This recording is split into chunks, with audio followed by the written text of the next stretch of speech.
Good evening, ladies and gentlemen, and I welcome all of you this Sunday evening, ladies and gentlemen. And it's been quite another very eventful day. And just to showcase, because one of the things I do on my weight loss channel is that I go through the progress of how much I've lost. I've had since the previous day, and use my Steps app because that's like my main source of losing weight right now. According to my Steps app, it's 17,903 steps I've had just today, and like I usually want to aim for like 60,000 a day, because to be honest, the reason I aim for 60,000 is because even though it's not realistic, it's something to aim for. You know what I mean? And you'll find that on my weight loss channel. And I'm not going to plug it, anything like that. It's one of those things. It puts into perspective, because I went on for 2 long walks basically today, and just something to blow off steam, get a bit of fresh air. Well, get as much light as possible. I mean, I left. I'm sorry. I'll get to the point in a second. I left at about 7:45 in the morning. I was out for about 85 minutes. Came back, got myself, lay down for a bit, got showered, went to mass, came back, did what I needed to do here, did what I needed to do again, and then left again at about 2:45 in the afternoon, and went for another walk. Went for about 90 minutes this time. I went for just increase my route and stuff like that, so it shows that I've walked more steps. And well, I managed to get in just as it was starting to get dark, or as the sun was going down, if I'm being a bit more precise. Because, again, you've got to make the most of these sort of things while you've got this time. And as I've stated before, and many times before, is that Sunday is... Before all this took place, when 2021 began, I always, assessed and I wrote this down as well for a book I was doing, and still doing. It's that on Sundays there was no work. I was allowed to leave the house a little bit later in the morning to do my papers, would come back, do what I had to do, like shower, breakfast, all that good stuff, and then got myself dressed and headed off to mass, because I go to mass on Sunday mornings. Is just the arrangement as things are right now and stuff like that. Probably not said in that same way, but you get the idea. Now, ladies and gentlemen, nearly 2 years on, it's just the other way about. My day off has required me literally to work from the second I get up, whether it's checking the statistics or the analytics for my videos and having to apply thumbnails, tags, adjusting the titles, filling the bio with necessary information, doing all this good stuff. But I do this every single day anyway, so the only reason why it's longer on stuff like Sundays and stuff like that is that this is really as a source of leisure. I mean, yes, there is an opportunity at the end of all this, but aside from all those things, there's things I have to catch up on, like reading, I applied for 4 TV shows on ITV today, just, Who Wants to Be a Millionaire, Beat the Chasers, Big Brother coming back to ITV2 and stuff like that. And what was the other one? Oh, the 1% Club returning for a second series. So I'm going through all this just trying to maximize everything about my day as I can. And, it might be a good story at the end of it, stuff like that. Which reminds me, I probably need to take the trash out when Wednesday comes around, because... Well, to be fair, I've got a day off on Wednesday anyway, because I've got a dentist appointment, I've got a driving lesson, I've got to go into town, got to get some, basically the majority of the Christmas shopping, and then what else have I got to do on, oh yeah, that's right, I'm going to get me hair done, but I say hair done, I'm going to get get the flat top again, and I'm going to have this beach blonde, so... I'm going to I'm going to get a shave, so basically I'm going to look like Bart Simpson. I might even get a tan, possibly. Who knows? It's been a very long time since I've had a tan, and even during this... Because I don't tan, ladies and gentlemen, I just burn very, very badly in the sun. And even when the heat wave was on, it didn't make much difference. I mean, Yeah, I'm slightly less pale than I used to be, but you wouldn't afford that. It's a very sickly looking pale, if you ask me. And even just looking at myself, it's very bad. Bad is the word I'd use. So, getting back on track, ladies and gentlemen. It's also quite ironic that that would be on the final day of November as well, St. Andrew's Day. And while I could have just made this video on St. Andrew's Day, I wanted to make it now anyway, because I want to set down some general remarks about the month of November for me. Because when one comes to think about it, really, what could be so significant about the month of November that I could have applied it to countless other months? Well, with everything, ladies and gentlemen, context is at the bottom of everything. So the reason I want to bring context up before anything else is that I've went over the story. I'll go over the story very briefly again. Is that during 2015, I was in the grip of a grump. My nan had passed away in... It was either... I think it was about a week or so before I broke up in October. And I don't really want to go over, stuff like that, because it's not my right to start saying people about what happened. But lo and behold, the long and short of it is that she died very peacefully in her sleep, and the family knew it was coming and stuff like that. And when my parents came in on Monday morning and just told me the news, we knew it was coming. Let me tell you something right now, ladies and gentlemen, and this is honestly the truth. The worst deaths are those that are premature. The worst sort of deaths are those that are before a person's time. They say everything has its time, ladies and gentlemen. But the one thing that should not be taken as a matter of course is other people deciding the fate of other people's time, playing God. And, it was... I think, honestly... If I ever get to the time when, I could just die very peacefully in my sleep and not have to, worry about suffering or anything like that, I would take that. I would take that any day. And it was the first time I ever went to a funeral as well, was my nan's when I was only 17. And The only other funeral I went to was the one in 2019, was my eldest cousin. She was only 39, and again, if I didn't want to go over the details about my nan's passing, I am not even beginning to get into what happened with my eldest cousin, because let me just tell you right now, ladies and gentlemen, just the things I heard were the most appalling things I've ever heard in my life. Even saying it right now, it's just, I think it's just funeral. And interestingly enough, the two experiences I had at these funerals was, well, at my nan's funeral, I was sort of under the impression, a very strange one at that, because I read something at my nan's funeral. I think it was either the eulogy or it might have been something else, but I almost don't think, because the only reason why I'm saying the eulogy is because my Uncle Terry he didn't read the eulogy. Nobody on my mother's family was reading the eulogy. Certainly not my mother, certainly not my Auntie Leslie. No, you know what I mean? None of them read it, and I was the only who read it, so that must have been it, which... I know this is a very weird thing to say, but that's that level of responsibility for a 17-year-old kid. It's the sort of thing you can't necessarily explain. Just rather, in fact, I didn't even take any really much of this really in about how serious this was.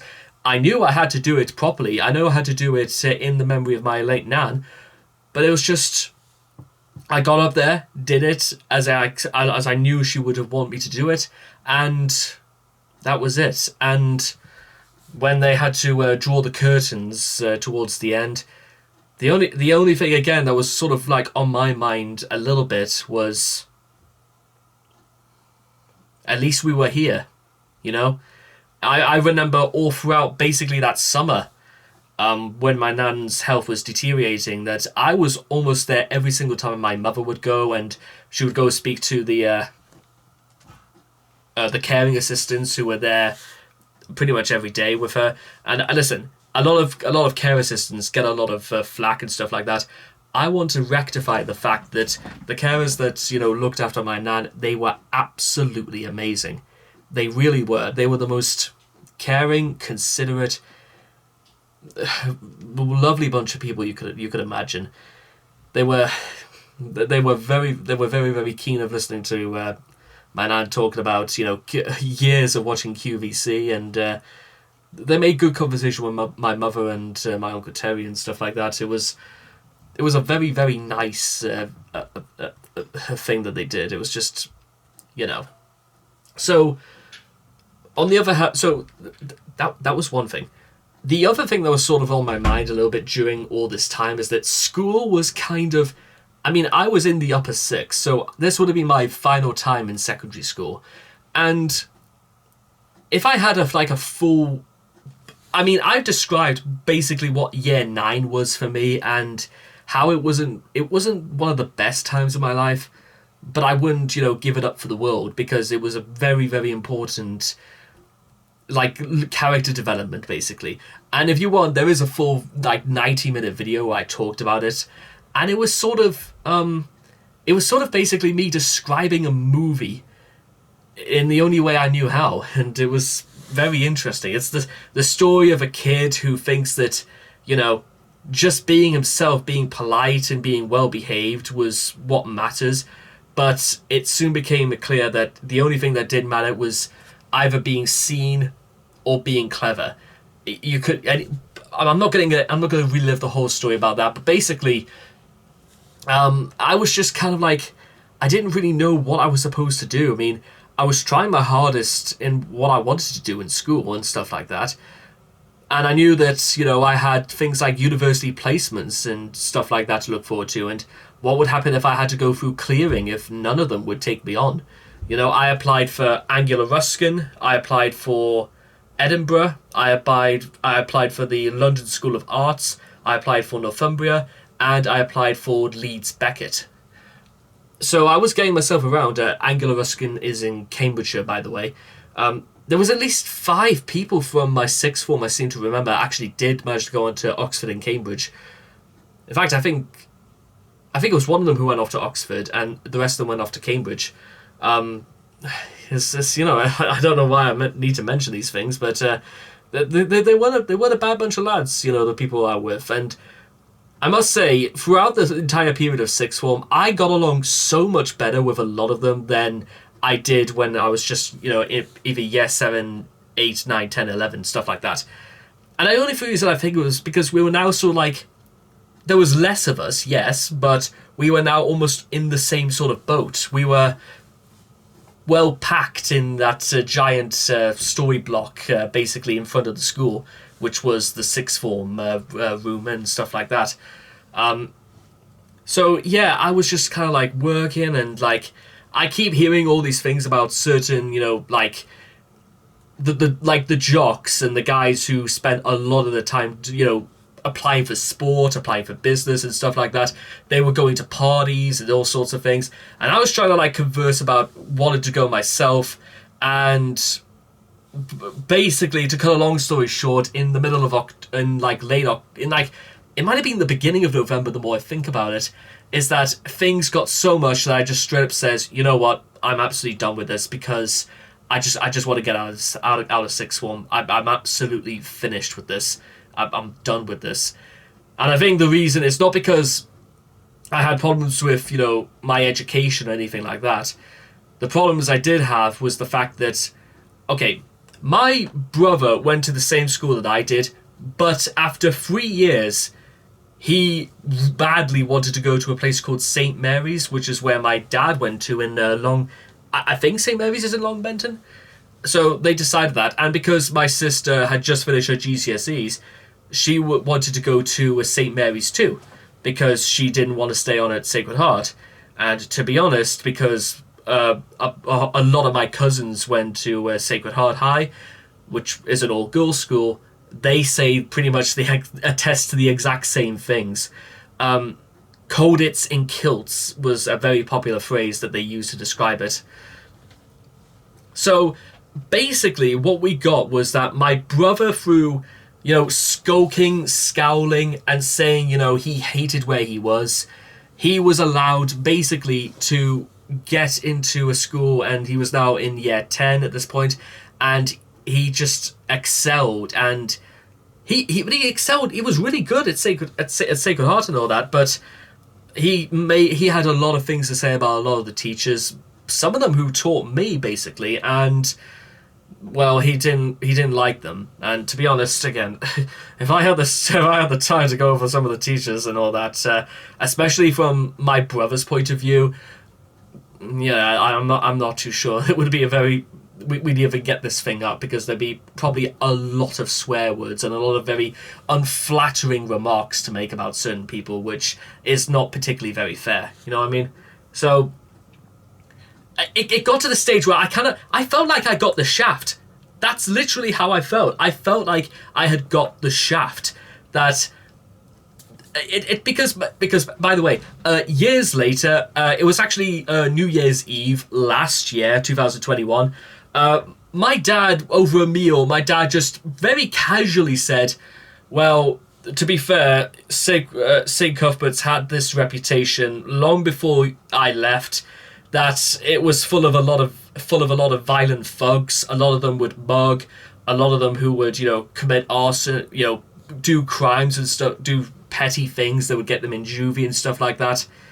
And to be honest, even during my first year, basically, I was intimidated as hell by everything there. And even when I was in the old lower school and stuff like that, where it was only the year 7s and year 8s, that didn't really make much difference. Everything looked giant. Everyone looked like they would have every excuse to beat the shit out of you. And it seemed as if they had the attitude of, you know what, you brought that upon yourself by being here, so get used to it. Like prison, basically, except you get to wear a tie. So I'm here. So basically, here I. But I not that I knew that back then.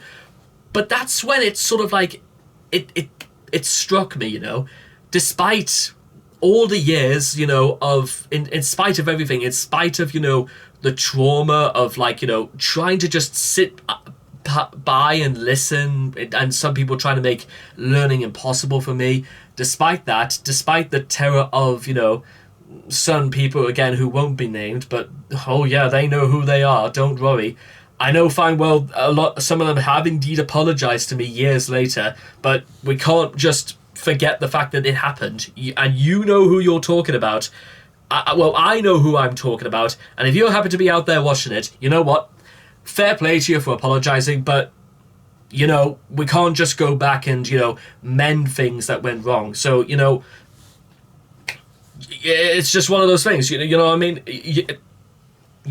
I've got to live with it, but whether or not people really have to live with the way they talked and treat me sometimes, yeah, I'm leaning towards almost not forgiving them. But to be honest, you can't live the rest of your life blaming everyone else. I can't do that, actually, man. In great faith, in all faith, I can't do that. No matter how much people probably might say, I have the right to start saying, maybe things should have been different for me, or again, tell me to turn the other cheek because, well, I'm alive, aren't I? I live in a really nice place. I work for myself. I earn a decent income and stuff like that. Sure, things might not have worked out for the best, but you know what? If you want them to work out, then you'll not try again, and you have every chance to do that. So, so here I was stuck in stuck in a place that I was now beginning to realize I had every right to rally and rage and, curse, snarl, and everything. Because, to be honest, I never really had what you might call a teenage phase. Like, and I'm not talking about, things like hormones or voice or your balls dropping or anything like that. I'm talking about, angst, that teenage angst. You know what I mean? I listened to My Chemical Romance, I listened to Fallout, but if I was introduced to stuff like that when I was only 12 years old. I was listening to MCR, Fallout Boy, The Disheartened, Kids in Glass Houses, The Lost Prophets, Sum 41, Blink 182. It was a lot of alternative and alternative rock, basically, I was listening to. Huge fan of Kerrang Radio, basically. Mm-hmm. So, putting that aside just for one moment, I was never really outwardly aggressive. I never really tried to fight many people, or was just I was sit there quiet and brooding. And I went over this again when I was in year 9, because I didn't want to go back to that place, ladies and gentlemen. So whether I liked it or not, I was here until the end. Whether I liked it or not was one thing, but plenty of people are in places they don't like, ladies and gentlemen, and they succeed just to get out of there. It might not be the best reason in the world to do well, but to be honest, if that was the only choice I had, then it would be the choice I would have, if that makes sense. So, one Sunday night, it might have been. You know what? I'm gonna do this scientifically for 1 second. 2015 November, Sunday. It might have been Sunday the 8th of November. Yeah. Okay. That seems about right. Yeah, because my nan's funeral was on the 26th of October. Yeah. Okay. That makes sense. So okay, there we go. It was that long ago, over 7 years. Wow. Bloodborne came out that summer. Anyway, the point was... what was my point? Oh yeah, I just remember I had a lot of photography work that I had to do. I was kind of bored being told back and forth that, what, we've got to do this, and what, even though I'd spent an incredible amount of time literally walking all over Newcastle, basically doing architecture photography stuff, I just straight up, what, I'm so sick to death of literally him being in my ear and having every single staff, because bear in mind, ladies and gentlemen, I kind of made a conscious effort that I was going to do well during September anyway, during my final year anyway. So what I would do is that I would completely skip over registration, be in school early, and literally use some of the computers in the art department to start work immediately. So basically, I was starting my studies once I got in the door and stuff like that. And they didn't like it. They told me I had to go to form, they had to go to registration, and that, saying to some people if they could just say I'm here and stuff like that wasn't going to work. And I was getting hacked off a little bit at this because, to be honest, you can understand from my point of view, I come here to work and I come here to study and stuff like that. I'm telling people they know where they are. Why would I say I wasn't? I had people on Facebook and that, but I didn't have 4G or anything like that. I had a simple flip phone at this time. It's not they were going to just lie on my account. They never really did that, to be honest. They never really lied on my account or did anything like that before. So I was going through this, and then anyway, sit there Sunday night. I just look at my stuff saying, right, forget it. Let's just try to get this over with. After about 30 minutes, I realized to myself, actually, I kind of understand this. So okay, so we do this. Okay, but what about let's see. But I would describe as, oh yeah, that's right. I wrote this stuff, and what do I? Oh, maybe we can use and it was like that for basically 3 hours. And to be honest, after the first hour, I was overcome with a sense of euphoria, a feeling that I had not felt for a very, very long time. That I felt like I was doing something actually kind of productive, that it felt right to be doing it.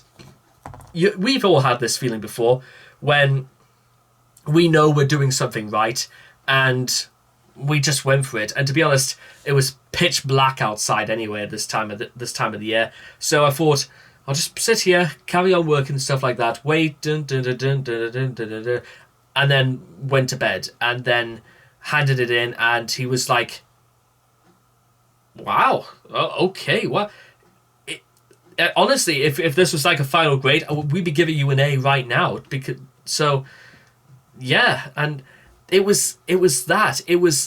opened the floodgates. For the first time in over a year since I've been studying photography, I actually hit my stride with something. I found something I was good at with photography.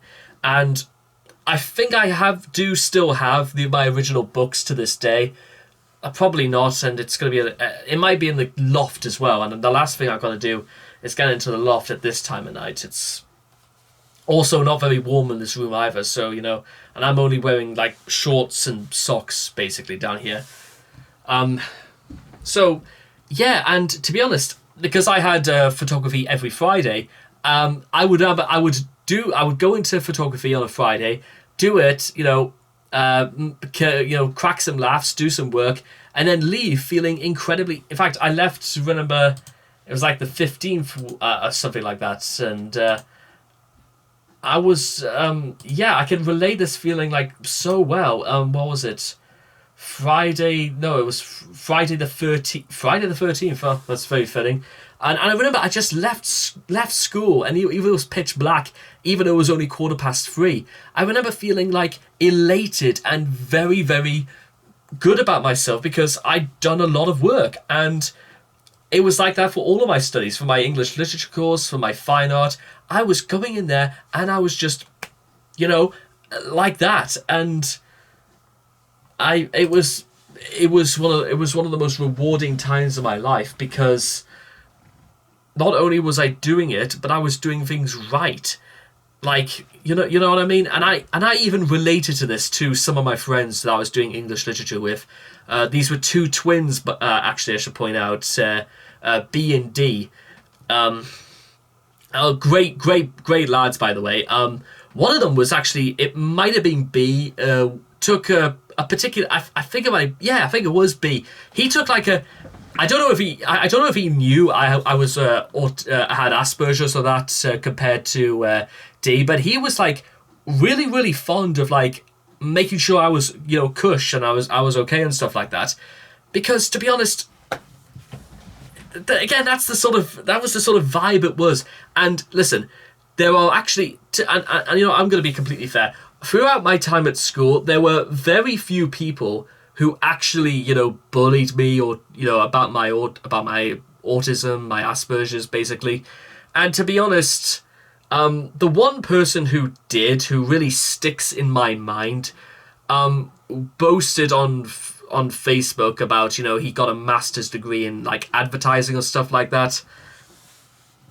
And again, it's one of those examples about, because because I know who this guy is, and he's not really said anything to me since leaving St. Cuthbert's and all that. And again, he knows who he is, and to be honest, whatever. It's just one of those things. I'm done being like this spiteful about what's happened in my past. You know what? Me getting bullied and teased was absolutely not my fault. And you know what?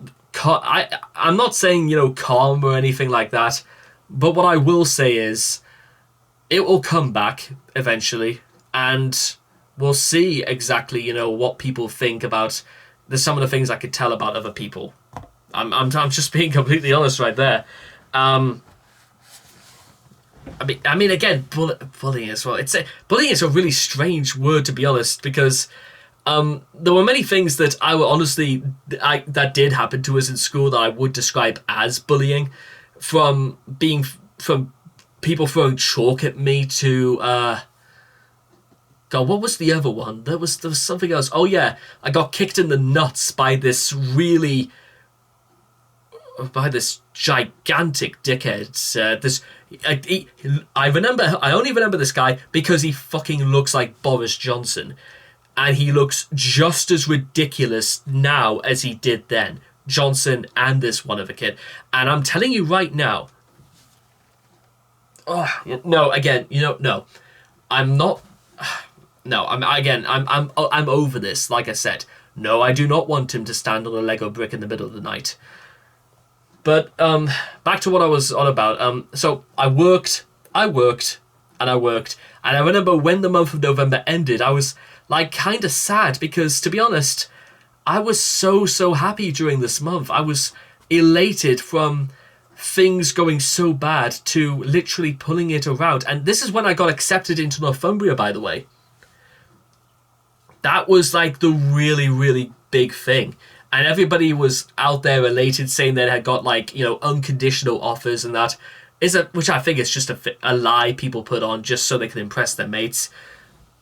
To be fair, the offer I got in Northumbria was the only offer, I did get from anyone else, because even though I travelled all the way down to Cambridgeshire and Leeds, they still rejected us. And to be honest, I think it was their loss, to be honest, but who knows? We'll see to this. Not that I can complain about that. Northumbria are absolute. How did Northumbria get Uni of the Year this year? Because take it from me, ladies and gentlemen, and again, my sister could probably testify to this. No, they should not.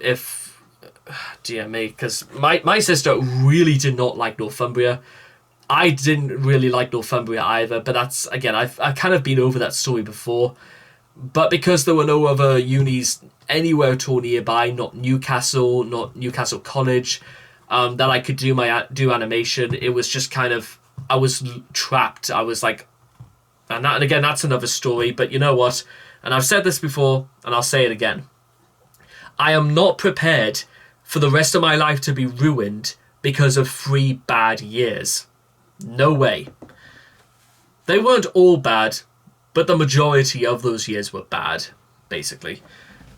Which is why, whenever the month of November has rolled around, I get like a glimmer in my eye, because I'm trying to like recreate that sense of urgency, that sense of work ethic that I always had throughout the month of November. And even though they call this the month of darkness, ladies and gentlemen, both literal and mentally, it felt like a very dark month. But I'm a great believer in faith, ladies and gentlemen. I'm a great believer in, things work out for the better if you actually put in the effort. Because, and I've been over this before as well. You know what? When I was on Universal Credit, it did not stop me trying to look for work. When I was cold, it did not stop me from, trying my best to get better. When I was depressed, it did not stop me from trying either. When I was doing badly in school, it did not stop me from trying. When I was miserable over the fact that people were getting far more than they had any right to, it did not stop me from trying. When things got really bad, it did not stop me from trying. Being in the position I am right now, ladies and gentlemen, is down to me, absolutely. I totally agree with this, by the way. Everything is down to me. And that's why, again, it does not stop me from trying. Because, you know what? Not only can I make this work, not only have I got to make this work, but I know fine well I'm going to make this work. Because in spite of everything that's happened in my life, because that whole thing in November of 2015 was just, again, a part of it, but it's kind of, again, a thing I've replicated. And I hold weight to things like this because I only learn from how bad things have been. And the beginning of November was an absolute, nightmare come true. And even though quite a lot of what happened next over the next couple of years has not been the greatest either, it did not stop me from trying. I did not lose faith. I didn't stop believing. I held on to that feeling. But the point is that the reason why, again, because this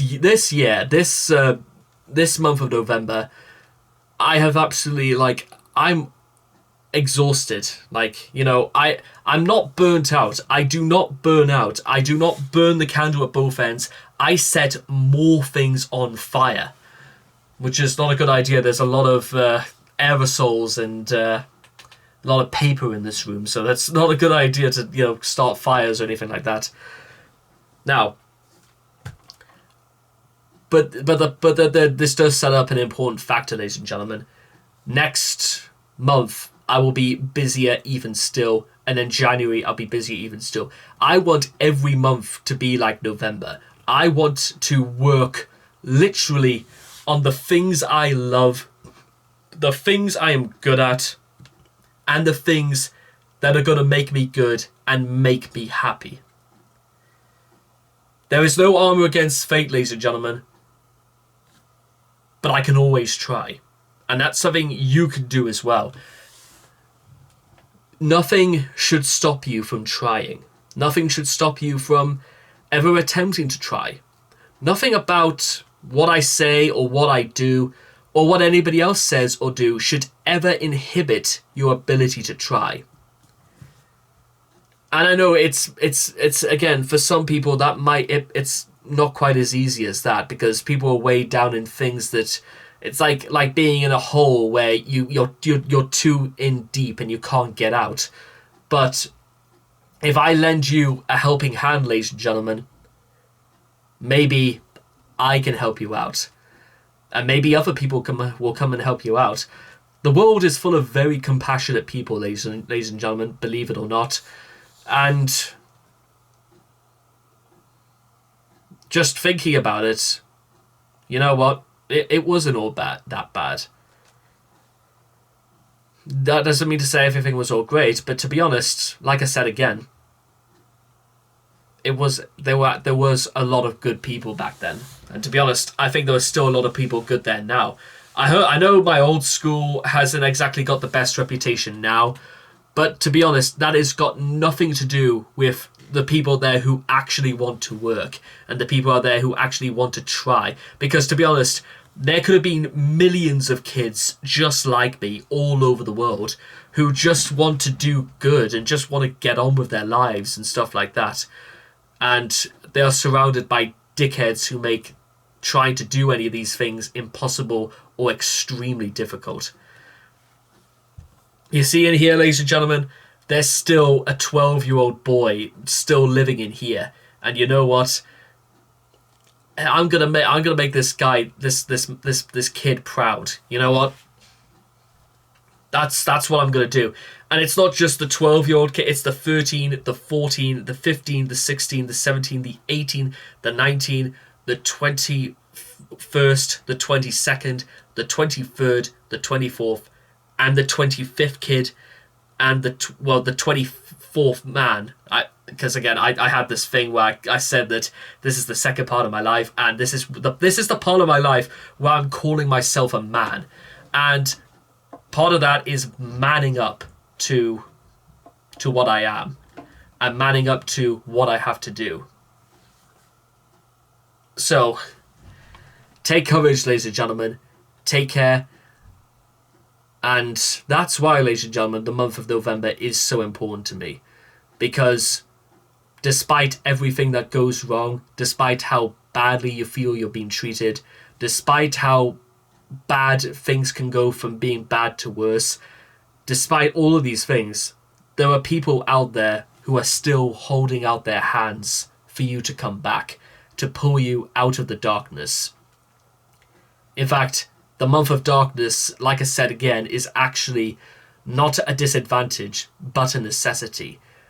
To quote from the famous song, sometimes darkness can show you the light.